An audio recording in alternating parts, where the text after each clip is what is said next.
vous cache. Hein. Si je vous cache, je vais me déplacer. C'est bon? Ok. Est-ce qu'on est correct en ligne pour l'affichage? Ok. Parce que je veux qu'on pose des questions. Amen. On veut connaître. On veut savoir comment Dieu fonctionne. On veut savoir qu'est-ce qu'il veut de nous. Et puis on veut faire le comparatif pour que si jamais, Sœur Viviane, je peux t'envoyer le document. Tu n'as pas besoin de plus. Je vais t'envoyer. C'est tout un fichier. Ceux qui veulent ce document-ci, je vais le leur envoyer. C'est gratuit. Ok? C'est avec tous les slides et tout. Et puis c'est très intéressant. C'est très interactif. C'est bon. Amen. Donc, maintenant, pour continuer là où on était, Frère Ludovic, est-ce que tu peux lire Exode 25, versets 8 et 9, puisqu'on a vu Israël au désert. Israël, elle est en train de marcher et d'aller quelque part. Mais alors que tu marches, c'est vrai que c'est facile de dire ce qu'on dit à l'église, je marche avec assurance. Mais vous savez pourquoi on chante ça? C'est parce qu'en général, quand tu marches, quand tu ne vois rien, tu paniques, tu doutes. Et là, il va falloir que tu te décides, tu dis, Seigneur, je marche avec assurance parce que tu es sur le trône. Il faut que tu imagines le Seigneur sur le trône. Amen.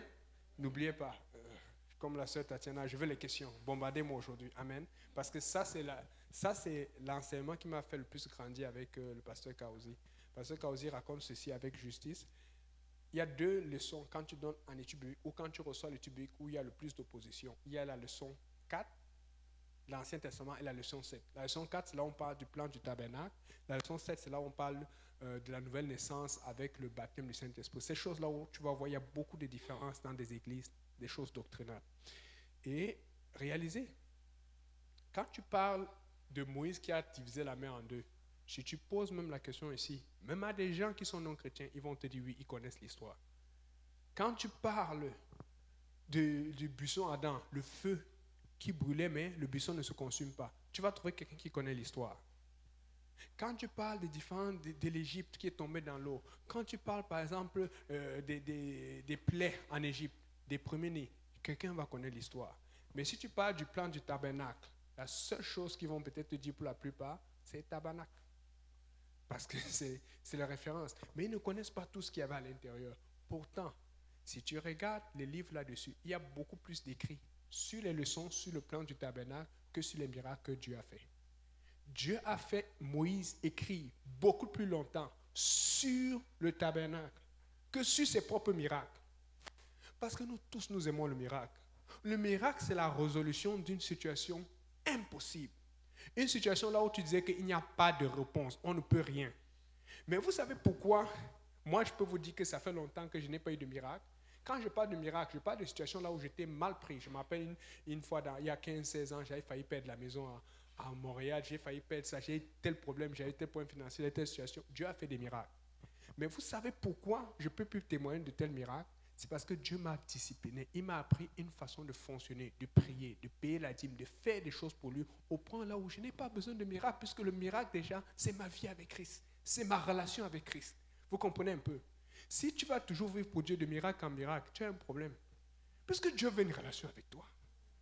Amen. Quand tu es dans la maison avec ton enfant. Amen. Bon, j'ai vu les frigos de certains d'entre vous. Je ne vais pas parler, mais en tout cas, le petit Malik, il est béni. Il y a les frigos qui sont gros chevaux là. Amen. Hein? La sœur, les Sheba. En tout cas, on va se mentir. Mais quand vous avez toutes ces choses dans vos frigos, est-ce que tout le temps ils vont besoin? Non, il y a des choses qu'ils savent que non. Ça là, maman, si j'exagère. Mais quand ils ont soif, ils vont y prendre de l'eau. Ils ont envie de manger, ils vont y prendre. Mais c'est ce qui se passe avec Dieu. Il y a des choses qui arrivent naturellement. Il y a des besoins que Dieu... Et je vous promets, il y a souvent, je pense à quelque chose, je dis, ah Seigneur, je vais avoir besoin de telle chose, j'ai tel voyage, j'ai telle situation. Je n'ai même pas fini. La semaine qui suit, Dieu a déjà arrangé la chose. Je voulais mettre déjà ça dans ma requête de prière parce que je trouve qu'il faut quand même demander. Même si tu as besoin, tu penses que Dieu te donne. Il faut demander. Mais Dieu a déjà... Donc je suis obligé de penser à mes requêtes principales, les âmes. Amen. Donc, je suis en train de dire, je ne suis pas en train de dire arrêtez de demander le miracle. Mais il faut peut-être arriver là où, au lieu que tu demandes le miracle, ta vie soit un miracle pour quelqu'un. Amen. Je n'étais pas supposé dire ça vite là, mais il y en a deux cette semaine. Hier, j'ai appris, non, c'est aujourd'hui que j'ai appris les deux. Apparemment, la sœur Carly, son père l'a appelé, il veut venir à l'église ce dimanche. Mais ce n'est pas tout. Le frère Vandrit, sa mère veut venir là dimanche prochain. Donc, hey, hey, hey, écoutez. Bon, pourquoi ces parents veulent venir à l'église? C'est parce qu'on a une autre soeur québécoise là, qui a commencé à venir. Son père s'est fait baptiser dernièrement à Saint-Michel, pour la convention de Saint-Michel, mais à l'est. Elle s'appelle Laurence. Son père, on l'avait vu, je me rappelle quand je les avais emmenés, on avait fait un chilling après l'église. Ils apprécient parce qu'on le fait de façon respectueuse et spirituelle. Et puis on n'avait pas là son père, il avait promis que non, il doit venir. Parce qu'il veut comprendre comment sa fille a changé. C'est un père un peu yol, plus de 60 ans, mais avec une boucle ici, là et tout. Mais, et il a promis, il est venu quand il avait promis. Il voulait même venir la semaine d'avant, mais elle avait des examens, elle ne voulait pas rater, elle ne voulait pas prendre, elle voulait vraiment être concentrée sur ses examens. Donc ils ont mis ça la semaine qui suivait. On a beaucoup de parents qui viennent à l'église maintenant, pas parce qu'ils croient nécessairement, mais parce qu'ils voient la vie de leurs enfants et disent non, mon enfant, ce n'était pas comme ça. Mais sois un miracle pour quelqu'un. Sois un miracle pour quelqu'un. Et c'est lui qui va dire, mais Seigneur, pourquoi lui ça, pourquoi elle ça, pourquoi lui ça fonctionne? Amen. Donc, c'est pour ça que Dieu a fait ce plan. Dieu savait que l'homme allait pécher. Dieu avait donné les 10 commandements. S'il n'y avait pas de problème et que les 10 commandements étaient faciles à obéir, il n'y aurait pas eu de problème. On aurait juste simplement obéi. Mais comme Dieu sait que l'homme allait désobéir, comme Dieu sait que l'homme allait faire à sa tête, qu'est-ce qu'il a fait? Il a dit, ok, je vais donner des règles pour s'assurer qu'une fois qu'ils aient désobéi, ils puissent se racheter, se laver. La vie de Dieu avec toi, c'est une vie de rachat, de rédemption, parce que Dieu va te coller à toi. Il faut comprendre ceci, Dieu est saint. Amen. Tout le monde croit que Dieu est saint, n'est-ce pas? Nous ne sommes pas saints. Nous tendons vers la sainteté. Mais le problème, c'est que quand nous ne sommes pas saints, nous faisons des choses, ça affecte Dieu. Et quand ça affecte Dieu, Dieu est comme, mais il ne veut pas te blesser, il ne veut pas te chasser. Donc il te regarde, il te regarde. Mais quand il te regarde, c'est lui qui se dit, est-ce qu'il sait même ce qu'il doit faire? C'est ça le principe. Est-ce que tu sais ce que tu dois faire quand tu affectes Dieu? Ou quand tu affectes Dieu, est-ce que tu sais même que tu as affecté Dieu? Amen. Frère Ludovic, si tu peux lire. Exode 25, 8. Ils me feront un sanctuaire et j'habiterai au milieu d'eux. Vous ferez le tabernacle et tous ses ustensiles d'après le modèle que je vais te montrer. Ils me feront un sanctuaire et j'habiterai au milieu d'eux. Est-ce que vous comprenez? Dieu a toujours voulu habiter au milieu de nous. Dieu a voulu toujours habiter, même ici au Chalaga. Mais il y a des choses qui le chassent. Vous-même, vous savez, on ne va pas commencer à mettre les gens mal à l'aise. Il y a des choses qui vont dire que non, je suis quand même Dieu. Amen. Si tu es un premier ministre et qu'on doit te recevoir dans un pays et qu'on ne met pas le tapis rouge, ou même on ne fait aucun effort, toi-même tu vas te sentir comment? Mais Dieu est important. C'est le premier ministre de tous les premiers ministres. Donc nous voulons que Dieu vienne comme on le veut, tu vois un peu. Mais juste pour nous montrer cela, il a dit, ok, je vais venir alors d'une façon que vous allez accepter. Je vais venir en Jésus-Christ. Comme ça, on a craché sur lui. Mais il a fait ça pour qu'à la fin, on comprenne ce qu'il voulait dès le départ. Mais maintenant, tu veux que Dieu vienne en Jésus-Christ, mais que tu veux qu'il reste comme ça en chair? Non. Il a dû monter, il a dû être glorifié. Maintenant, c'est à toi de comprendre et t'ajuster. Puisqu'il est venu te retrouver là où il est, toi, maintenant, tu dois aussi le retrouver là où il est. Si tu ne veux pas le retrouver, il y a un endroit pour ceux qui ne veulent pas le retrouver. C'est ça le principe. Amen. Donc, relis encore ce verset, pardon. Ils me feront un sanctuaire et j'habiterai au milieu d'eux. Il faut un sanctuaire, il faut une maison pour que Dieu habite. Mais ce n'est pas n'importe quelle maison. Continue. Vous ferez le tabernacle et tous ses ustensiles d'après le modèle que je vais te montrer. Donc vous allez faire ces sanctuaires qu'on appelle tabernacle et les ustensiles, parce qu'il y aura même les assiettes. Vous savez c'est quoi les sets d'assiettes, n'est-ce pas? Tu veux les meilleurs sets et tout. Quand c'est dur là, tu n'as pas trop d'argent, tu vas d'abord de la ramener en attendant. Et puis après, moi aussi je fais ça. Des fois vous faites comme ça. Il faut toujours que je dise des choses à haute voix. Et puis après, j'ai déjà... Bon, finalement il a compris. Vendredi quand on faisait les chillings, lui, assiette c'est assiette. Mais le problème c'est que moi, comme à force de faire les chillings, j'ai perdu beaucoup d'assiettes. Et Ludo, c'est des fois, je l'ai fait déménager ces assiettes parce que les gens touchaient toutes les assiettes. Mais j'ai quand même quelques assiettes de depuis là. Tu sais, quand j'étais encore marié, ou quand j'avais des choses que je garde quand même comme souvenir pour dire que non, si vraiment il y a un événement spécial, il faut recevoir quelqu'un, je vais recevoir. Donc j'ai dû dire que pardon, ne touche plus les assiettes là. On va prendre les plats jetables. Parce qu'en plus, il faut laver, tu vois un peu. Il y a quand même des assiettes que quand tu sors, on dit que waouh, ça c'est de la verrerie. Vous comprenez un peu? Donc Dieu est en train de dire, vous allez faire les ustensiles. C'est-à-dire que le plat Même pour manger dans la maison de Dieu, tu ne peux pas prendre le plat de Walmart. Je ne sais pas si vous comprenez. Même pour manger, il veut que ce soit un plat spécial parce qu'il veut que sa table soit faite d'une façon honorable. Amen. Et donc, le Seigneur alors, il commence à dire, et puis maintenant, est-ce que tu peux lire Hébreux, je crois que c'est Hébreux 8, verset 9. Essaye un peu Hébreux 8, verset 9, c'est pas ça que je vais te dire. Non, comme l'alliance que je traiterai avec leur père, le jour où je les ai... Non, je viens de trouver Hébreux 8, verset 5. Lesquels célèbrent un culte, image et ombre des choses célestes, selon que Moïse en fut divinement averti lorsqu'il allait construire le tabernacle. Ok, pause. Je vais prendre beaucoup de pauses aujourd'hui pour qu'on comprenne. Orlan, tu comprends, non? Paul, tu comprends? Selon que Moïse en fut divinement averti. Donc c'est Dieu qui a donné le plan à Moïse. Moïse n'est pas parti chercher quelque chose pour dire voici comment il faut servir Dieu.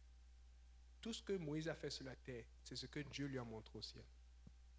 Tout ce que nous reproduisons sur la terre, c'est ce que Dieu veut au ciel. Amen. Si vous lisez dans Apocalypse, j'ai oublié le verset, la Bible dit que l'autel de sacrifice, là où il y a les prières des saints. Donc il y a un autel. Il y a un autel, c'est-à-dire que toutes les prières que tu donnes, ça arrive devant Dieu. Donc des fois quand tu es fatigué de prier, tu dis, oh, j'ai trop prié là, alors que c'est ton temps de prière. Dieu est là, l'autel est vide, il n'y a rien. En fait, quand, vous savez, il y avait la cendre qui était jetée dessus et il y avait un feu. Donc aussi longtemps que tu pries, aussi souvent que tu pries, il y a le feu devant l'autel de Dieu. Mais quand tu ne pries pas, tu ne donnes pas d'activité. Donc, fait que ce qui se passe au ciel, c'est ce qu'on fait sur la terre, l'évangélisation, la prière, tous nos efforts. Et donc, souvent, Dieu voit à l'autel et dit, mais c'est encore le feu de telle sœur, c'est encore le feu. Mais où est l'autre sœur là? Où est l'autre frère là? Vous voyez ce que ça... C'est ce qui est écrit dans la Bible que devant l'autel, les prières étaient. Donc, quand tu es zélé pour Dieu, c'est comme si c'est un feu continu au ciel. Les anges le voient, Dieu le voit. Et Dieu est fidèle.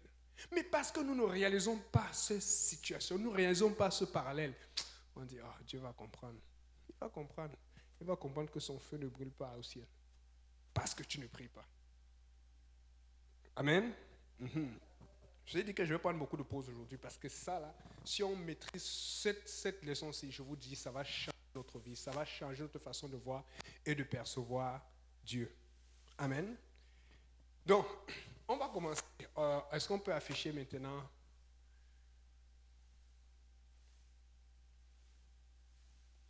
Je pense la page 20 où on était tantôt. Pendant qu'elle affiche, oui, avant ça.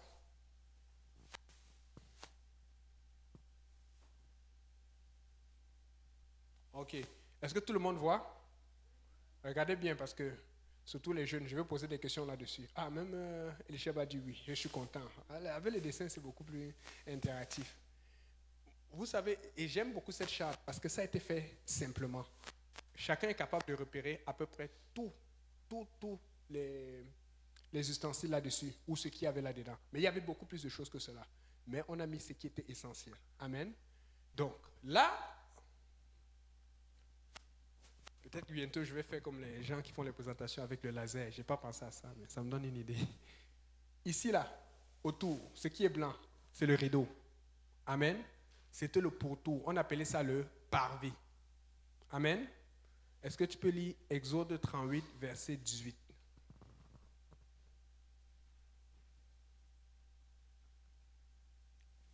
Exode 38, 18. Le rideau de la porte du parvis était un ouvrage de broderie en fil bleu, pourpre et cramoisi, et en fin lin retors. Il avait une longueur de 20 coudées, et sa hauteur était de 5 coudées, comme la largeur des toiles du parvis. Ok. Il y a beaucoup d'informations juste dans ce verset. Je vous rappelle, on ne va pas tout lire parce que ça peut te casser la tête. On va lire tout ce qui est juste qui se rapporte directement à l'église. Pour que vous sachiez que quand on parle d'église apostolique, qui vient des apôtres, pas de nous, ça a commencé dans l'Ancien Testament. En fait, si tu comprends le plan du tabernacle, tu ne vas plus être un autre chrétien qu'un apostolique. Et je ne parle pas de pentecôtiste, je dis apostolique, c'est-à-dire qu'apôtre. Parce que tout est là-dedans. Là, Premièrement, il a dit le rideau, et on parle de la porte principale, c'est ici là. C'était la seule porte. Et on sait que dans l'église, il n'y a qu'une seule porte, c'est Jésus-Christ. Amen. Autre information, juste dans ce verset-là, on va prendre le temps, on a au moins 2 sessions là-dessus là. La Bible dit que le rideau avec une hauteur de combien de coudées?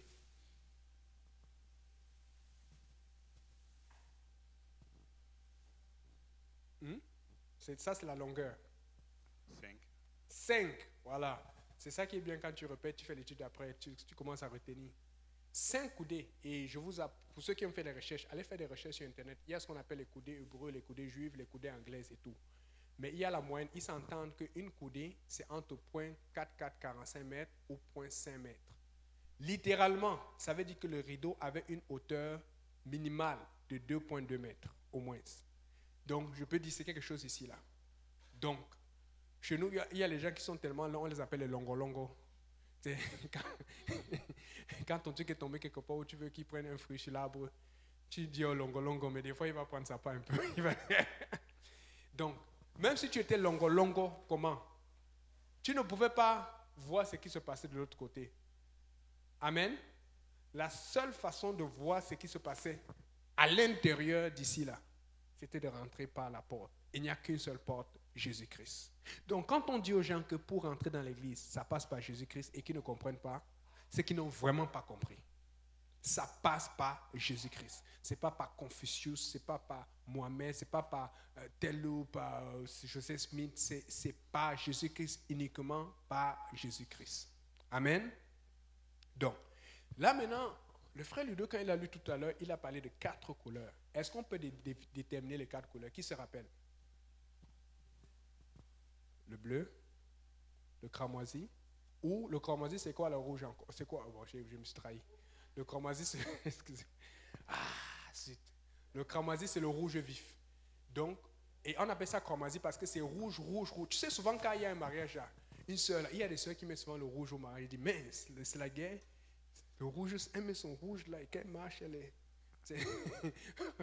En tout cas, c'est ce genre de cramoisi là, rouge vif là, très rouge. C'est quand on met le jus de lumière dessus là, ça peut être rouge comme les... En tout cas, tennis, rouge comme, voilà, les chaussures de la sœur Yolande. Ok, le bleu, le cramoisi, quoi d'autre? Le pourpre. Le pourpre, c'est un peu comme le mauve ou le violet. Amen. Et puis l'autre, c'est quoi?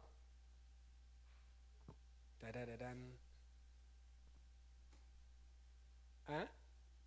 C'est le blanc. Vous hésitez, c'est pour ça qu'on est là. Même si vous ratez, ce n'est pas un problème. Ne pas être gêné. Mais pourquoi le blanc? Parce qu'il a dit le fin lin retors. Il faut savoir que le fin lin qui est bien travaillé là, c'est blanc. Amen. Et c'était la couleur du rideau. Maintenant, il faut comprendre ceci que tout le rideau autour était blanc. Mais ici là, ce n'était pas blanc. C'était blanc, bleu, rouge et pourpre. Il y avait une raison là-dessus. Donc, quand tu arrives devant le rideau, c'était fait de façon à ce que tu t'arrêtes d'abord, tu dis, waouh, c'est beau ça, pourquoi toutes ces couleurs? Mais les gens pensaient que les couleurs étaient faites au hasard. Il n'y a aucun hasard dans les choses de Dieu. Les 4 couleurs avaient une signification. Et quand tu lis les livres d'Ézéchiel et le livre d'Apocalypse, tu vas voir souvent va venir une vision sur des animaux. Et il y a souvent 4 animaux qui reviennent en général. Il y a le lion, il y a le bœuf, il y a l'aigle, et le 4e, on peut dire c'est l'homme. On ne va pas traiter l'homme d'animal, mais c'est juste pour pouvoir expliquer. Amen. Et vous allez voir ce parallèle. Or, il y a combien d'évangiles qui sont écrits dans la Bible? 4. Alors, quel est le rapport? Premièrement, parlons du pourpre. Si tu regardes Disney aujourd'hui, bon, Disney avant, parce qu'aujourd'hui, même maintenant, c'est devenu bizarre, parce que maintenant, c'est le rose qui est partout, parce qu'ils sont en train de mettre des choses dans la tête de nous. Quand je parle de ça, le micro, toujours. Mince! Donc, si tu regardes Disney en général, normalement, pas ce qu'ils font aujourd'hui, qui mettent le rose partout, là. Parce qu'ils veulent changer les identités ou... Bon. Normalement, quand tu vois les couleurs, ce que portent Picsou, les rois, c'est le mauve. Parce que le mauve, c'est une couleur de richesse, c'est une couleur d'abondance. Vous voyez, Jésus, en Luc 16, quand il parle de l'histoire du riche, il dit le riche se vêtait de pourpre et de fin lin. il y a toujours le pourpre qui revient là-dessus, ou le mauve. Regardez bien, vous allez voir, la plupart des rois dans le monde, tu vas voir la couronne, tu vas voir l'habit. C'est pas souvent noir, c'est souvent le mauve, parce que c'est une couleur qui montre la royauté, la richesse, l'aisance. Amen. Or, quand on compare avec les évangiles, le mauve se compare plus facilement avec l'évangile de Matthieu. Parce que dans Matthieu, Jésus-Christ est présenté comme un roi. L'évangile de Matthieu, c'est l'évangile là où il y a le plus de références par rapport à l'Ancien Testament, à la loi juive. Regardez, comparez Matthieu, Luc, Marc, Jean. Vous allez voir, on fait souvent plus référence aux pharisiens, à la loi juive, dans le livre de Matthieu. Amen. Or, dans le livre de Matthieu, Jésus-Christ est présenté comme un roi. Or, l'animal qui aussi est présenté d'habitude comme un roi, c'est qui? C'est le lion. C'est pour ça qu'on appelle Jésus-Christ le lion de la tribu de Juda. Amen. Donc, on a pu déterminer pourquoi la première couleur. Maintenant, l'autre couleur, le rouge. Quand on parle de rouge, on passe directement au sang. Mais le rouge, on l'associe à quoi? On l'associe à Marc. Regardez le livre de Marc, le livre de Matthieu était adressé à tout le monde, mais principalement aux Juifs. Le livre de Marc était adressé à tout le monde, mais principalement aux Romains. C'est pour ça que tu vas voir des longs versets, des longs chapitres, mais pas beaucoup. C'est court. Parce que les Romains, c'était des soldats. Un soldat, il faut que tu dises ce que tu as dit et c'est fini. Pas beaucoup de... Avec les pharisiens, avec les scribes, avec les sadducéens, tu pouvais t'asseoir. Jésus au temple, ils allaient s'asseoir, parler longtemps, ils aimaient ça. Avec les Romains, il n'y avait pas le temps pour cela. Get to the point. Vas-y directement au point. Donc, et tu vois Jésus qui est présenté comme un serviteur. Parce qu'à ce moment, tu vas les approcher. Tu sais, il y a des gens, quand tu sais que ce sont des soldats, tu viens, tu fais...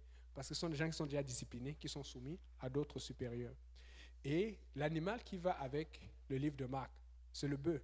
Parce que le bœuf, c'est lui qui tire la charrue. Et donc, la couleur qu'on associe avec le livre de Marc, c'est le rouge. Parce que Jésus donne de son sang. Il souffre, il est serviteur.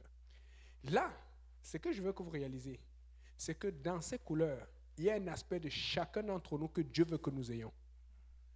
Vous êtes des reines, les sœurs. Vous êtes des rois, les frères. Amen. Je ne sais pas pour vous, mais il faut qu'on reste humble, n'est-ce pas? Mais des fois, quand je vois ce que Dieu fait pour moi dans certaines situations, que ce soit sur la route, que ce soit au travail, que ce soit... Des fois, je me sens comme non, je suis trop privilégié. Ça, Seigneur. Et tu vois souvent les gens te regardent et disent, ah, lui, il est chanceux, c'est seulement parce qu'il est... Hey, Dieu nous donne tellement d'avantages. Nous sommes des rois et des reines dans la maison du Seigneur. Et donc, mais le problème, c'est que si tu es un roi dans la maison de Dieu, n'oublie pas que Dieu veut aussi que tu sois capable d'avoir tous les autres aspects. Et dans l'aspect du livre de Marc, il faut que tu sois serviteur. Il faut que tu sois servante. Vous avez vu ce que ça prend? Il faut servir la nourriture à la fin. Il faut aller évangéliser. Des fois, quelqu'un va même t'insulter. Oh, ça va, tu sais, je vais prier pour toi. Oh, ça te fait mal, mais tu souris. Tu vas donner son Seigneur après. C'est pas facile. Amen. Faire profil bas, c'est plus facile quand il faut faire profil haut. Mais profil bas, ce n'est pas facile. Mais nous devons le faire. Amen. Donc, ça nous apprend que quand on regardait ces couleurs-là, il y avait un enseignement là-dessus. L'autre couleur, c'est le blanc. Le blanc est associé à l'évangile de Luc. Parce que Luc, c'est le seul non-juif grec qui a écrit la Bible. Et donc, bien que Luc était adressé à tous les groupes, le groupe principal, c'était les Grecs. Matthieu, les Juifs. Marc, les Romains. Luc, les Grecs. Et tu vois, quand Luc commence, il dit « cher Théophile ». Théo. Il s'appelait vraiment Théophile, mais en même temps, des fois, j'ai tendance à dire c'est quelqu'un, il s'adresse à quelqu'un qui aimait Dieu. Parce que Théophile, quand tu regardes en grec ancien, j'ai regardé dans les manuscrits, c'est écrit Théo, Philio. Or, il y a Théo qui est Dieu, et il y a Philio qui veut dire amour. Donc, c'est quelqu'un qui aimait Dieu. Mais je ne sais pas si là, ça c'est bon. C'est un truc que j'ai failli perdre le temps dessus à faire des recherches, mais ce n'est pas si important. Mais à un moment, je cherchais cela, mais c'est le même Théophile qui vient dans le livre des Actes. Il m'a été donné à toi de te dire, cher Théophile. Tu vois sa façon de versifier là. C'est la façon que d'habitude, quand tu es dans le monde, quand tu veux draguer, tu réfléchis, tu déchires la lettre 3 fois. Ouais, un papa Simplice. Papa Simplice sourit comme si. Je sais que ça fait longtemps, mais on n'est pas né dans l'église. Amen. On n'est pas né dans l'église. Maintenant qu'on est arrivé, on dit on n'est pas fatigué. On n'est pas fatigué parce que le diable nous a fatigués. Mais ce que je vais apporter, même Ludovic rit, c'est bon ça. Donc, ce que je vais apporter, c'est que sa façon d'approcher, sa façon d'écrire, c'était ça comme dans le temps des Grecs. La plupart des philosophes viennent d'où? De la Grèce. Socrate, Platon. Amen. Donc, fait que, et c'est juste une parenthèse, c'est un peu de là qu'est venue la Trinité et tout cela, parce que les Grecs avaient du mal à comprendre un Dieu aussi saint, aussi pur et tout. Or, comme c'était des philosophes, ils voulaient une façon de passer ça avec la philosophie. Et à force de philosopher la parole de Dieu, est venu beaucoup de religions et de tout cela. Il y a beaucoup de Grecs qui ont influencé la Bible aujourd'hui.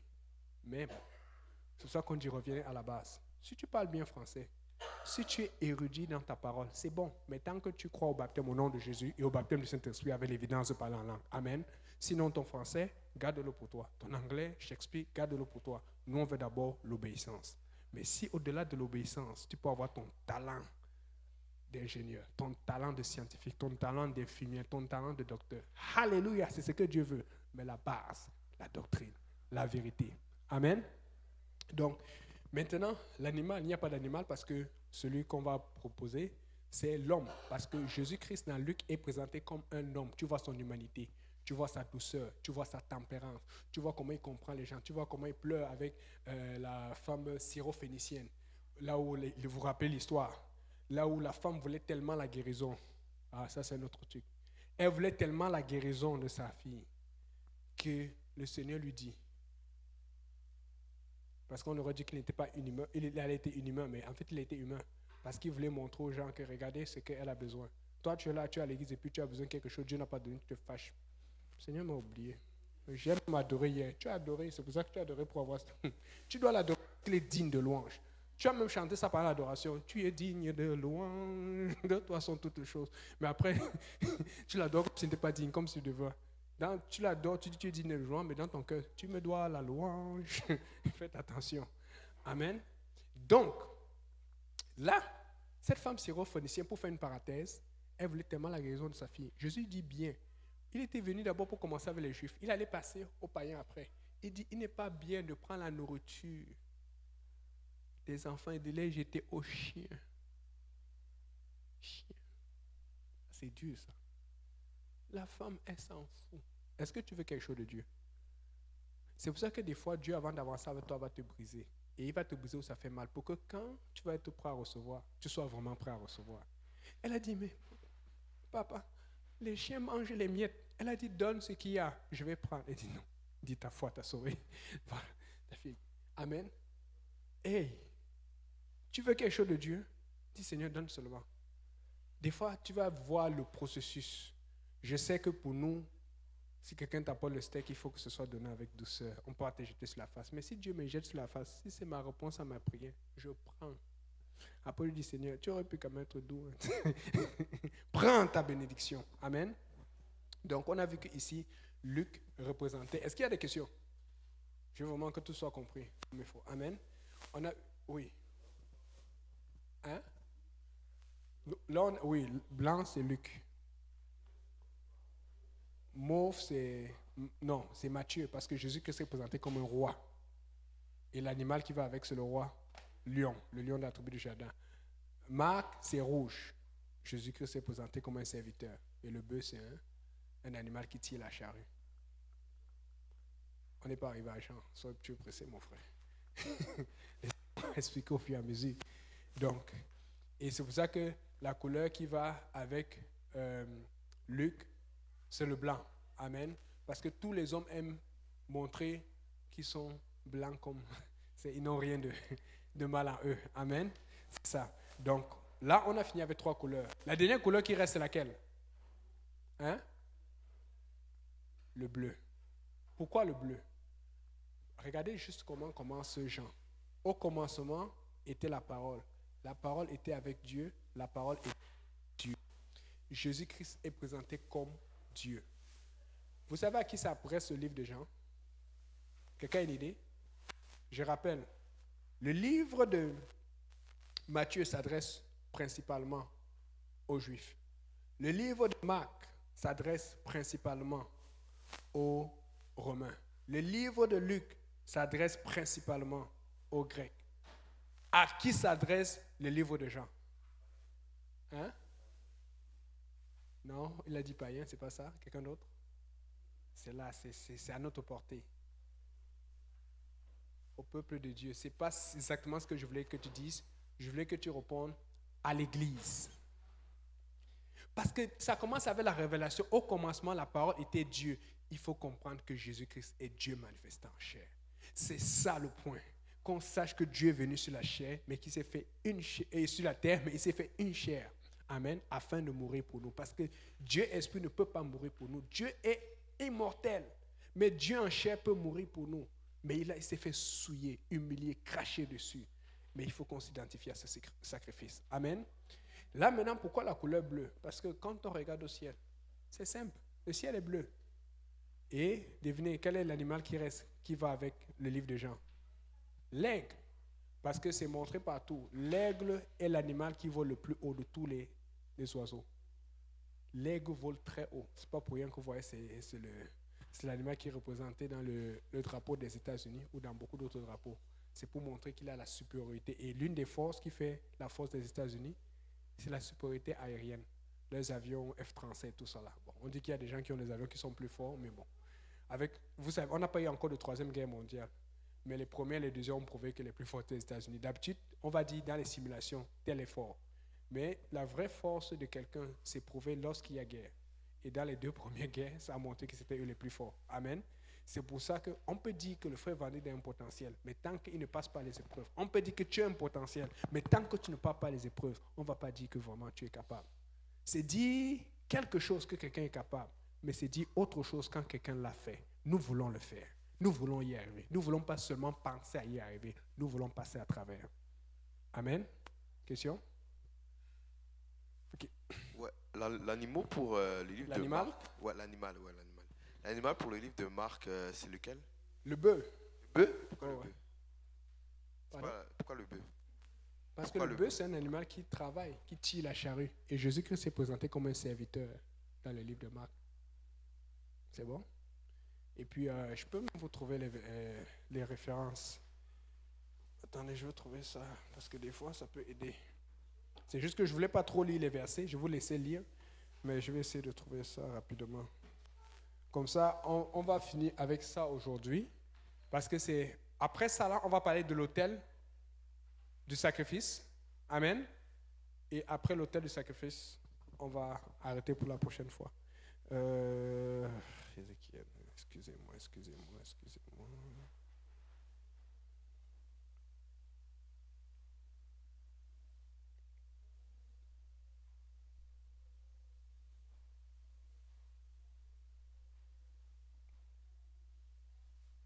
Ok. Ézéchiel 1, verset 6, verset 5. Au centre encore, ça c'est une vision, et c'est souvent une vision qui revient, qui donne des frissons. Au centre encore apparaissent 4 animaux dont l'aspect avait une ressemblance humaine. Chacun d'eux avait 4 faces et chacun d'eux 4 ailes. Leur pied était droit, leur plante était comme... Ils avaient les mains d'homme, les ailes... Quant à la figure, verset 10, quant à la figure de leur face, ils avaient tous une face d'homme. Quelqu'un dit homme. Tous une face de lion à droite. Quelqu'un dit lion. Tous une face de bœuf à gauche. Quelqu'un dit bœuf. Et tous une face d'aigle. Quelqu'un dit aigle. Donc, il y a aussi un même référencement dans Apocalypse, la même chose. Dans Apocalypse, la différence, je vous laisse aller chercher le verset. La différence d'Apocalypse, c'est que ce n'est pas, ils n'appellent pas ça le bœuf, ils ont dit la face de veau. Le veau et le bœuf, c'est la même chose. Amen. Ok. Donc, là, c'est juste parce que je dis ça parce qu'il y a des gens, quand ils veulent poser des questions, ils vont ah, mais ici, ce n'est pas écrit bœuf clairement. Amen. Je ne peux pas déjà ça là. Donc, je vous laisse aller rechercher le... Bon, attends, peut-être qu'on peut trouver ça rapidement. Si quelqu'un trouve ça, moi, il lit. On va lire ça et puis on va passer à l'autel des holocaustes. Est-ce que c'est 4 ou c'est 5? Oui, je pense que c'est 4. Ok, bon.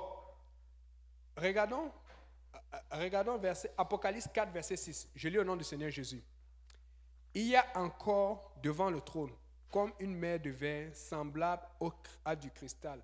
Au milieu du trône et autour du trône, il y a 4 êtres vivants remplis de Dieu devant et derrière. Ça, c'est quelque chose. Ouais. Seigneur, pourquoi il fait des choses comme ça? Je ne parle pas pour critiquer Dieu. Comment Dieu peut faire des êtres vivants avec les yeux devant et derrière? Parce que, et tu vois alors, parce que nous, on se trouve beau et belle, n'est-ce pas? Maintenant, tu vas au ciel, tu vas les trouver comment ils sont laids. Vous comprenez un peu? Tout ce que Dieu a fait est beau. Comme on dit, la beauté est relative. Moi, je ne sais pas. Si le Seigneur dit, frère Yannick, voilà ta femme, elle a les yeux devant. Oui, Seigneur, pardon. Vous comprenez un peu? Donc, il faut apprendre à connaître Dieu pour comprendre Dieu. Pourquoi j'ai donné cet exemple? Ce n'est pas pour que demain tu arrives, tu dis, frère Yannick, j'ai vu quelque chose dans mon rêve, tu prophétises, arrête. Non. C'est pour vous pousser à comprendre le fait que Dieu peut te demander quelque chose qui est dur, qui est difficile. Mais essaie de comparer ça la prochaine fois avec épouser quelqu'un qui a les yeux devant et derrière. Oui, frère Ludo. En fait, je te dis qu'il y a des cas, ce n'est pas des affaires. Donc, il y a des cas, des hommes qui ont les poils comme le gorille. Tu vois les poils, puis quand tu regardes, là, tu vois ses yeux, tu as envie de fuir. Oh, ouais. Et là, il existe en Colombie. Mince. C'est vrai. Mais j'espère que le gars se rate un peu, sinon nos soeurs vont... Pas les petits poils, longs comme le gorille. Partout. Mince. Ok. Bon, c'est ça. Mais nous tous, on aime... Tu veux trouver quelqu'un qui te ressemble, qui est normal, parce qu'on sait qu'il y a des gens souvent qui ont des problèmes et tout. Donc, maintenant, là, ce n'est pas quelqu'un qui a un problème. Là, c'est une créature de Dieu. Au ciel. Et donc, et la façon dont on parle des 4 êtres vivants, ce n'est pas, on dit ils sont là devant Dieu, donc ce n'est pas quelque chose que tu peux faire semblant de ne pas voir, tu caches. Donc tu arrives, tu vois, toi-même tu dis, hey, le ciel là va être comment? Je vous raconte, vous vous rappelez, je vous ai raconté la rencontre avec les anges. Zacharie voit l'ange, il a peur. Corneille voit l'ange, il a peur. Pourtant, c'est des hommes de Dieu. Mais pourquoi ils ont peur? Parce que ce n'est pas ce qu'ils s'attendaient à voir. Mais tout le temps sur Internet, Facebook, partout, là, dans les trucs, on voit des Cupidons avec les petits trucs, le corps, et puis même mal habillés. Le diable, c'est un menteur. C'est pas comme ça. On est... Bon, ils sont... Je vais dire ils sont anormaux, parce qu'on peut dire qu'ils sont laids. Parce que peut-être les anges te voient, ils trouvent que c'est toi qui es laid. On dit que, mais Seigneur, comment ça, il n'a pas d'aile? Nous, on est là, on saute, on veut voler, on veut être les meilleurs sauteurs, mais eux, ils ont seulement fait... Ils avancent. Tu vois un peu? Donc, apprenons à comprendre ce que Dieu veut faire. Apprenons à considérer ce que Dieu veut faire. Amen. C'est juste quand on est en train de parler là, tu sens qu'il y a une présence d'ange. Mais si Seigneur, comme Élisée dit, Seigneur, ouvre les yeux pour qu'il voit. Amen. Mais peut-être Dieu n'ouvre pas les yeux pour qu'on voit les anges, parce que si on les voit là maintenant, les gens vont prendre la porte. Et comme la STM est en greffe là, ils vont tout mettre dans Uber. Mais bon, c'était une parenthèse. Alléluia. Le Seigneur est bon. Donc, je continue. Donc, et au milieu du trône et autour du trône, il y a 4 êtres vivants. Ça, c'est quelque chose. Au milieu du trône et autour du trône. Il y a des choses, même selon la géométrie, que Dieu va m'expliquer. Comment tu peux être au milieu du trône et autour du trône? Vous comprenez un peu? Mais c'est comme ça que c'est écrit. Il y a des choses qu'au ciel, on va voir, on va se dire, nous ne sommes pas sur la terre. La terre, ce n'est pas le ciel. Mais Dieu veut que la terre soit comme le ciel. Voilà pourquoi la Bible dit, notre Père qui est aux cieux, que ton règne vienne, que ta volonté soit faite sur la terre comme au ciel, parce que sa volonté est déjà faite au ciel. Mais si sa volonté est faite sur la terre comme au ciel, ça va changer la terre. Voilà pourquoi nous devons tout faire pour faire la volonté de Dieu sur la terre. Mais souvent, ce que le diable nous pousse à faire, c'est essayer de s'ajuster pour dire non, les hommes ne vont pas supporter. Ce n'est pas comme ça que ça fonctionne ici, non. Il faut tout faire pour reproduire le ciel sur la terre. Oui, ça peut prendre du temps, ça peut prendre un processus, mais si tu n'es pas convaincu au départ, tu ne vas pas y arriver. Si tu n'es pas convaincu au départ, c'est quelque chose d'être patient avec une âme, d'être patient avec les gens à l'école, au travail, dans la rue. Mais il faut que tu sois convaincu que tu es dans la vérité. Mais si tu vas avec quelqu'un en disant que non, peut-être que s'il me convainc, si pas comme ça, je vais m'ajuster, tu ne vas pas y arriver. Que ta volonté soit faite sur la terre comme au ciel. Elle n'est pas hésitante au ciel. Sa volonté est déjà faite au ciel.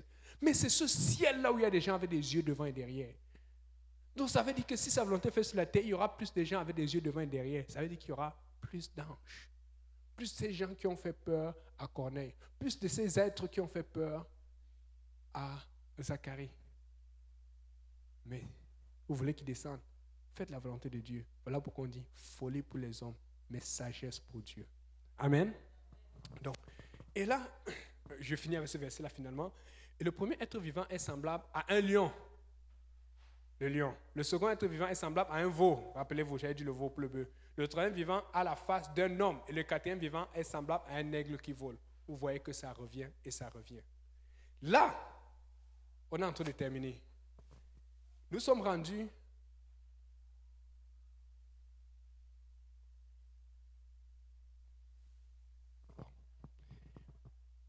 devant la porte. Vous avez vu que devant la porte, c'était déjà 4 couleurs. C'était intéressant. Et on savait qu'il n'y avait qu'un seul porte, c'était Jésus-Christ. Celle-ci. Mais regardez tout ce qu'il y a de l'autre côté.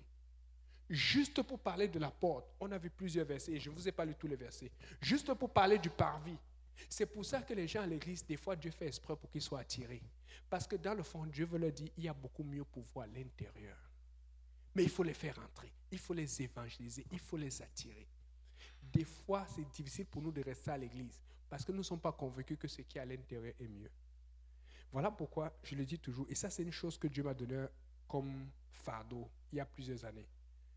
Et il y a un moment, je voyais regarder dans l'église et je le dis franchement, et beaucoup de gens qui me connaissent dans JPNL savent que je suis strict là-dessus.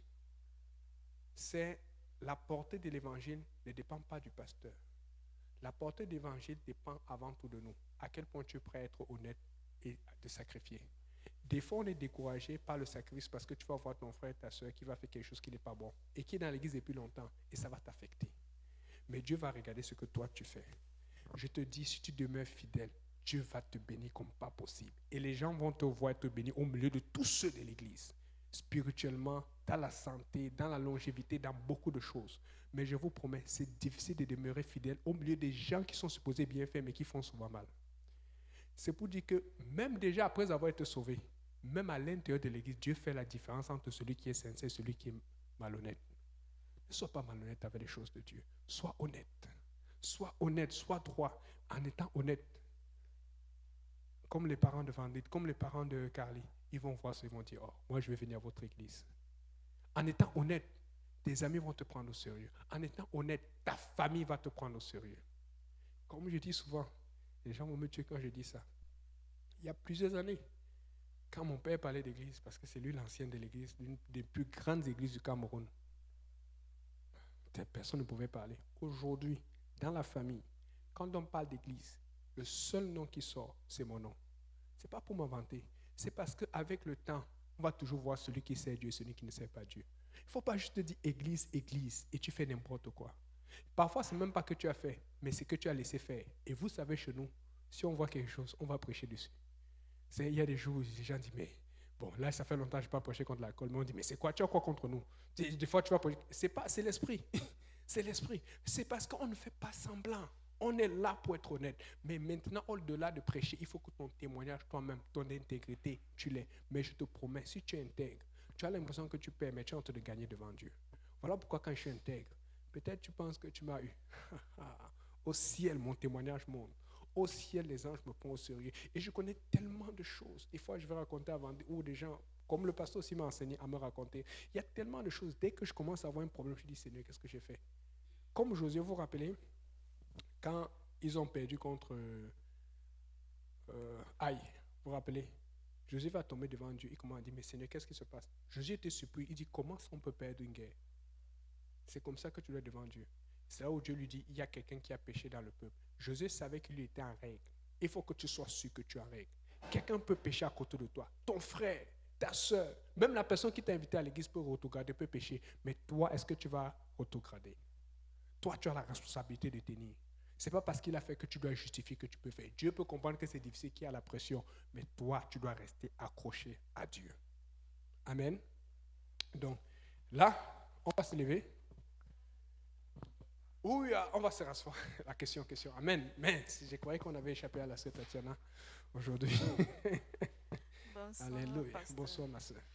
Oui, en fait, j'aimerais savoir, il y a un passage, la parole de Dieu dit que nous ne devons pas abandonner nos assemblées, je suis d'accord. Mais est-ce que Dieu reste essentiellement dans l'assemblée? Donc, est-ce qu'il est seulement dans l'assemblée, donc dans l'église. Bon, je suppose que lorsque vous parlez de l'église, vous parlez du bâtiment. Le corps de C'est Christ. ça. Le corps de Christ. Du Parce que bâtiment, il y a le corps c'est universel. nous qui formons l'église. C'est nous qui formons l'église. Il y a le corps local. Mais regarde, je vais répondre à ta question. Moi, je parle du bâtiment. Ok. Ok. Donc, je voulais savoir, est-ce que Dieu est essentiellement à l'église? Je pose la question là, pourquoi? Parce que une fois je rentrais et j'ai croisé certains frères, plusieurs fois je les croisais toujours. Pour eux, c'était leur façon d'évangéliser. Puis je vous invitais dans mon église, pouvez-vous venir dans mon église? C'était tout en fait. Et puis je me suis rapprochée d'eux, je leur ai dit, lorsqu'on évangélise, on doit parler de Jésus-Christ. Cessez de mettre votre église devant, en fait. C'est Jésus-Christ que vous devez d'abord mettre devant et ensuite... et puis ils m'ont dit, en venant à l'église, on va les expliquer. Bon, moi j'ai trouvé ça un peu... C'est pourquoi je demande, est-ce que c'est seulement à l'église qu'on va trouver Dieu? Ok. Ou bien il peut être... Ta question a beaucoup de volets. Première chose, c'est que nous, on essaie d'imiter ce que les apôtres faisaient. Amen. Les apôtres, le même jour qu'ils te voyaient, ils te baptisaient. Mais le problème avec le fait de te baptiser le même jour, c'est qu'après, il faut te suivre. Donc, on va te suivre. Là, maintenant, si on ne t'a pas parlé de notre église, où est-ce que tu vas être référencé pour pouvoir retourner quand ça va pas aller? Parce que tout chrétien ou tout non-chrétien est attaqué. Surtout celui qui vient d'arriver à l'église. Donc, maintenant, ce qui se passe, c'est que quand tu rencontres quelqu'un en route, différemment des autres, qu'est-ce que nous, on va faire? Si tu ne veux pas venir à l'église, je ne sais pas si tu demandes au frère Simplice, on ne va pas te déranger. Tout ce qu'on veut, c'est ton numéro. On va aller chez toi. Parce qu'aller chez quelqu'un est beaucoup plus difficile que la personne qui vient à l'église. Est-ce que tu sais ça? Parce que les gros péchés, c'est à la maison. Donc, ce sont des choses qu'on ne dit pas, mais on se dit parce qu'on est à l'église aujourd'hui. Parce que quand la personne change et voit le changement, je me rappelle des gens chez qui on est parti le jour même, ils ont eu un accident, où il y a eu une situation, où il y a eu un problème qui disait, finalement on a insisté. Comme le jour qu'on a invité vendredi, il y avait tout un tas de choses. Il va vous dire, j'ai appelé, j'ai dit, il a raté le bus, je ne sais plus combien de fois, et les gens passaient, on lui dit, des choses bizarres arrivaient, j'ai dit, comme d'habitude, j'arrive. Le jour où la sœur, la sœur Nancy est venue à l'église, la femme du pasteur Lionel. À ce moment-là, on était juste des gars, on était trop de gars, on voulait que les filles grandissent. Il y avait la sœur Viviane, c'est lui, c'est elle, sœur Rolly, mais on voulait qu'il y ait plus de sœurs dans l'église. C'est quoi? C'est une église de gars, maintenant il y a beaucoup plus de sœurs. Et le jour où, je pense que c'est sœur Chamira qui l'avait invitée, donc elle m'a donné le numéro, j'ai appelé, j'ai dit je vais être là à telle heure. Mais la sœur était scandalisée parce que je ne l'ai pas rappelé pour confirmer, parce que je sais que des fois certaines sœurs avaient notre église, elles avaient peur. Quand arrivé, je me rappelle ce jour-là, j'étais au travail, je travaillais vers Dola des Ormeaux. Je suis arrivé à l'heure même, je l'appelle, j'ai dit je suis devant. La soeur a connu ça plus tard, elle était scandalisée, elle dit que mais ça c'est quoi cette affaire? J'attendais la confirmation, elle ne pouvait plus être obligée de sortir. Depuis ce jour, elle n'est plus revenue au monde, elle a continué. Donc, il y a une façon, c'est pour ça que ta question a beaucoup de volets, il y a une façon d'évangéliser, mais nous on va toujours parler de l'église, et je comprends ces gens qui parlent de l'église, parce que c'est ça le but, c'est de faire grandir l'église. Mais la différence, le danger là-dessus, c'est que si tu vas faire grandir l'église avec la mauvaise nourriture, la personne va fuir l'église. Parce que nous aussi, on est sûr qu'on a la bonne nourriture. Tu vois un peu. Une personne ne peut pas vivre pour Dieu à la maison. Parce que si tu me dis que quelqu'un peut vivre pour Dieu à la maison, c'est que vraiment, ça c'est un autre sujet. Parce que moi, j'ai été dans le monde, à la maison, avec les tentations. Et je vais le dire direct. Je donne un exemple. Dans une maison, il y a des choses que tu fais que tu ne fais pas à l'église. À l'église, il y a un moment de faire le ménage. Mais je n'ai jamais vu quelqu'un qui fait le ménage pendant le service, en plein service.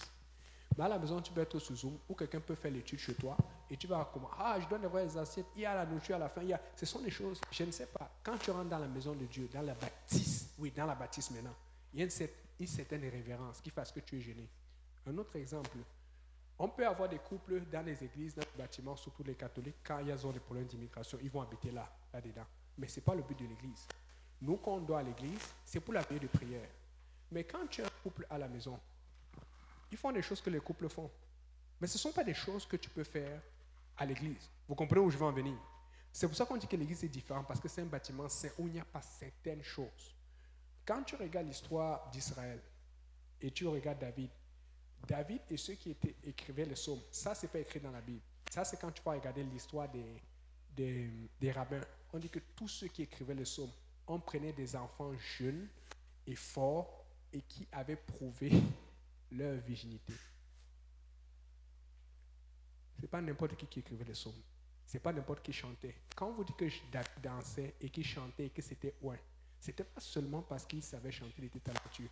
C'est parce qu'il avait une consécration. Même quand il chassait les loups, je suis sûr que quand tu chasses les loups et les lions là, il y avait des filles d'Israël partout. On dit, mais le gars là est fort, hein. Laisse-moi. Mon père ne veut pas ça. Isaïe, son père, lui avait appris. Ce qui faisait son onction, c'était sa consécration. Or, il fallait aussi aller au temple adorer. Il fallait aussi aller au temple servir Dieu. Maintenant, pour revenir à ta question, oui, il faut faire l'église, la pureté de l'église, la baptiste. Mais le but dans la pureté de l'église, la baptiste, c'est de faire grandir. Maintenant, quand on parle de faire grandir, on a des milliers de personnes qu'on a évangélisées et qui n'ont pas tenu, qui ont lâché. Mais je peux te montrer beaucoup. Et ce que les gens aiment chez nous, c'est que tu vois les vidéos, tu vois des gens qui ont grandi, qui sont pasteurs aujourd'hui, pasteur Lune, pasteur Abou. Ce sont les gens qui ont habité chez moi. Tu vois le pasteur Kaousi qui a commencé, nous on était petits, on ne prenait pas de vidéos, mais on nous a vu comment grandir. On est tous là. Tu vois des trucs, les frères Ludo, frères Sembis, on a tenu. Et ils sont là avec plein d'enfants. Lui, il va trop vite, il va falloir faire vite pour le rattraper. Donc, ce que je veux apporter, c'est que ce sont des choses qu'on voit les résultats. Et comme on voit les résultats, on continue à appliquer les mêmes choses. On s'ajuste. Il y a plus de Facebook, il y a plus de TikTok, il y a plus d'Internet, il y a plus de WhatsApp, mais le message ne change pas. Donc le but, c'est de passer le bon message. Mais maintenant, la façon de le faire. Voilà pourquoi on dit qu'il faut être... Tu vas voir, par exemple, quand on va évangéliser, on ne va pas, par exemple, je donne le Carly, on ne lui a pas encore parlé d'aller évangéliser. Il y a beaucoup de gens qu'on n'a pas encore demandé d'aller évangéliser. Parce qu'on s'attend à ce que tu aies une certaine maturité, une certaine sensibilité spirituelle. Papa Saint-Pierre, c'est très fort pour ça. Des fois, il va arriver sur le coin d'évangélisation, il va dire, celui-ci, il ne faut pas lui parler de ça. Il va commencer à parler d'Atiké. Il va commencer à parler de son cœur. Il va lier un contact. Dans l'évangélisation, ce n'est pas toujours parler de l'église. Et là, je suis d'accord avec toi. Mais comment tu vas faire pour savoir cela? Il faut que tu aies de l'expérience. Il faut que tu aies la sensibilité spirituelle.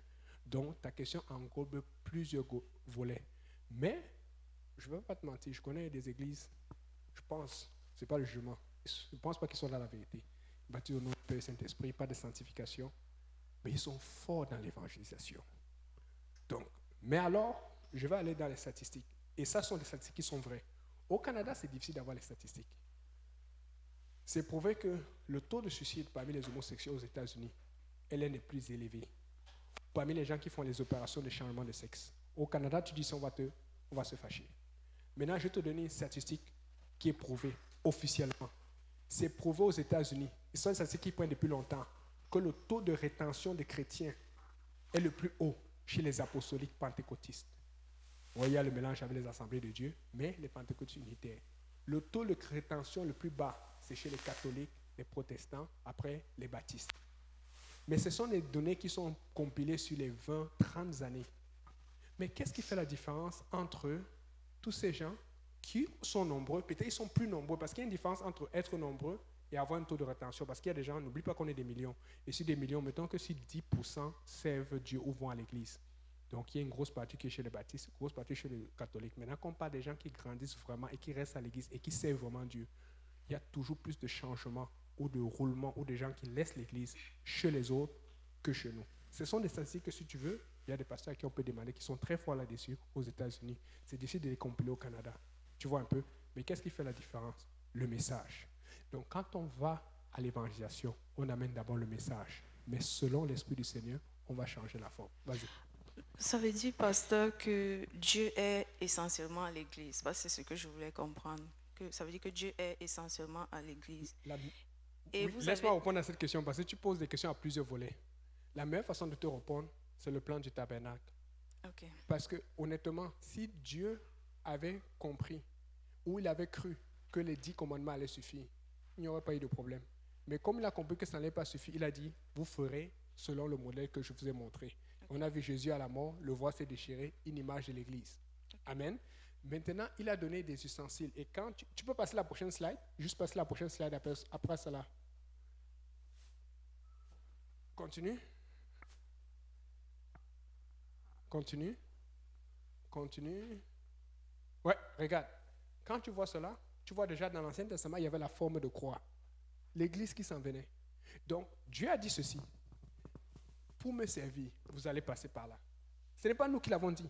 Parce que si Dieu ne le disait pas à Moïse pour qu'il nous l'enseigne, nous on aurait continué juste à obéir au commandement et dit c'est correct. Mais quand on aurait péché, qu'on aurait fait?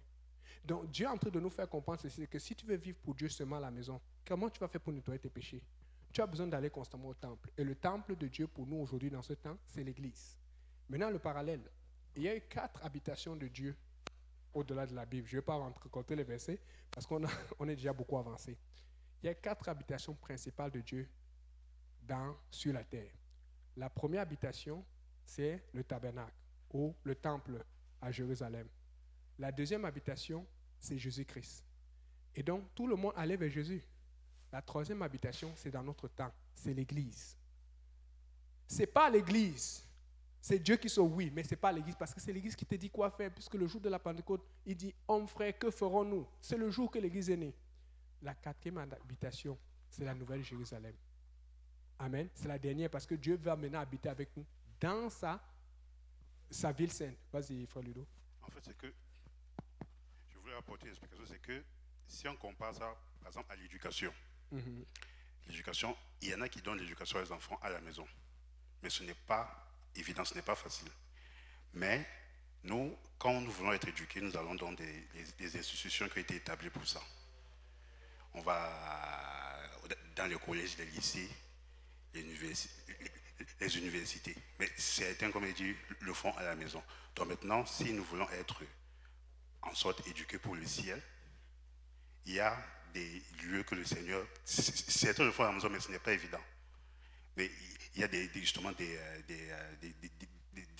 des endroits que le Seigneur a établis pour éduquer son peuple. Prochaine question, vas-y. D'accord. Je comprends ce que vous êtes en train de dire et c'est vrai. Mais je vais un peu reformuler ma question et je vais poser celle qui suit parce que ça, ce que vous avez dit a suscité une autre question. Amen. En fait, ma question était celle de savoir est-ce que ce n'est qu'à l'église qu'on retrouve Dieu? Il y a un verset biblique qui dit là où 2 ou 3 personnes sont assemblées, Dieu est au milieu. Ça veut dire, si nous sommes assemblés au stade et que nous prions, nous élevons nos voix au nom de Jésus, que Dieu est là. Peu importe où on est dans les toilettes, il suffit juste d'élever nos voix au nom de Dieu, il est là. Bon, l'autre question vous avez défini l'église comme un bâti saint. Ça, c'est ce que vous avez dit lorsque vous étiez en train de... Oui, et je vais lire un verset, pardon. Voilà. J'aimerais que vous m'expliquiez un peu ce verset. C'est Acte 7, verset 48 à 50. Ah bon, 50, je m'arrête à 50. Où la parole de Dieu dit « Mais le Très-Haut n'habite pas dans ce qui est fait de main d'homme, comme dit le prophète. Le ciel est mon trône et la terre est mon marchepied. Quelle maison me bâtirez-vous, dit le Seigneur, ou quel sera le lieu de mon repos? N'est-ce pas ma main qui a fait toutes ces choses ?» Ok. Pour répondre à ta première question, oui, Dieu est partout. Amen. Mais n'empêche que Dieu a un plan. Nous avons la référence de l'Ancien Testament que nous avons montré tout à l'heure. Mais l'autre référence que nous avons, c'est la Bible. Tout le temps, tu vois, Paul n'abandonnait pas l'assemblée des saints. Paul à l'assemblée, l'adoration, la prédication. Bon, là maintenant, des cas typiques, ou même quand tu regardes l'Ancien Testament, ce qui a été fait, ou le temps ancien, après la mort de Jésus-Christ. Tu vois ce qu'on appelait des églises de maison. Amen. Mais l'église des maisons qui grandissait ne restait pas une église de maison, ça devenait une assemblée. Parce que dans la maison de quelqu'un, ce n'est pas un endroit pour faire ce qu'on fait à l'église.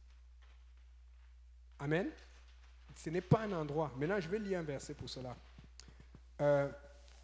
Acte 20, verset 28. Prenez donc garde à vous-même et à tout le troupeau sur lequel le Saint-Esprit vous a établi, évêque pour paître l'église du Seigneur qui s'est acquise par son propre sang. Prenez donc garde à vous-même et à tout le troupeau sur lequel Dieu a établi un troupeau. Et à tout le troupeau sur lequel le Saint-Esprit vous a établi pour paître l'église du Seigneur. Donc Dieu a versé son propre sang pour son église. Donc fait que s'il est mort pour cela, c'est parce que c'est très important pour lui.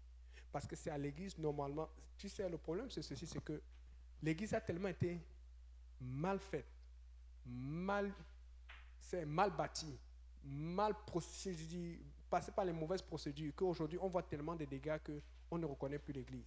Mais c'est dans l'église qu'on adore le Seigneur. Il faut qu'on soit réel. Si tu adores le Seigneur comme on adore à l'église Saint-Laurent maintenant, la police va être chez toi tout le temps. Tu ne peux pas adorer. Si tu prêches même comme on prêche là, avec le micro, crier, parce que c'est ça la prédication. La Bible dit qu'il faut que le peuple soit sauvé par la folie de la prédication. Les voisins vont se plaindre tout le temps. En fait, Dieu nous a donné déjà un plan par baptême et par moyen de prédication. Donc, la façon dont l'église est faite, c'est vraiment pour cela. Maintenant, la Bible dit que Dieu n'habite pas dans quelque chose qui est fait de main d'homme. Mais pourquoi alors il dit cela? Et après, il dit à Salomon de bâtir le temple. Après, il a dit à Moïse de bâtir le temple. La raison pour laquelle il dit cela, c'est parce qu'il ne veut pas que tu ailles faire à ta façon.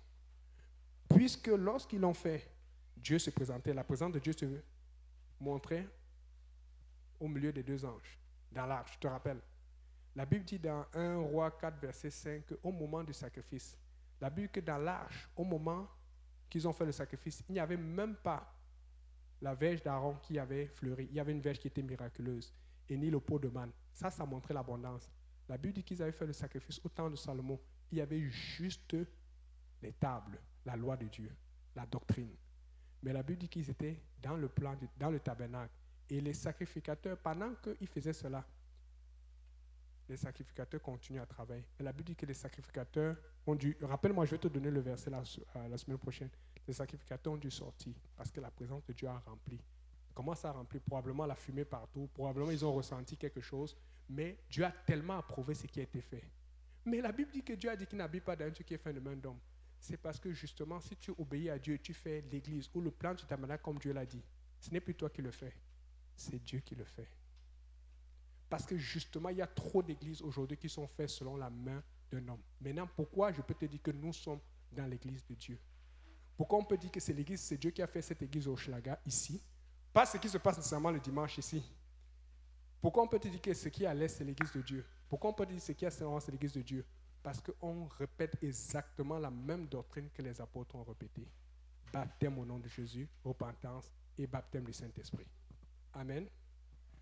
Dernière question et puis on va se lever parce que sinon les gens vont dire Pharaon, laisse aller mon peuple, je ne sais plus. Je vois des... C'est bon? Ouais.